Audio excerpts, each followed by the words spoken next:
మేము సాయంత్రం drunk and drive vehicle checking చేస్తున్నాం. 5:30 ఆ సమయంలో ఒక కారు వచ్చింది.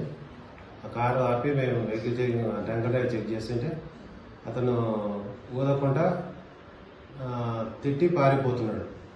పారిపోయే సమయంలో రోడ్డు దిగి వెళ్తుంటే అక్కడ నేను మా సిబ్బంది కలిపి అతను తీసుకొని వచ్చి అతను డ్రంక్ అండ్ డ్రైవ్ వేసి అదే రోజు లోకల్ కేసులో కంప్లైంట్ ఇప్పించి అతని మీద కేసు కట్టించడం జరిగింది.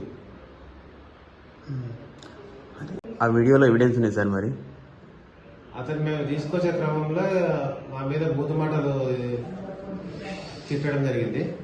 అతన్ని మేము ముందుకు తీసుకొచ్చాము. అక్కడ రోడ్డు డౌన్ ఉండి ఇట్లా వంగేసరికి అలా కనిపిస్తుంది. అది ఇప్పుడు చట్టం ప్రకారం అయితే మీరు కేసు చేయాల్సి ఉంటుంది సార్. మరి అలా తనడం ఎలా అంటే క్లారిటీగా ఉంది సార్. అందులో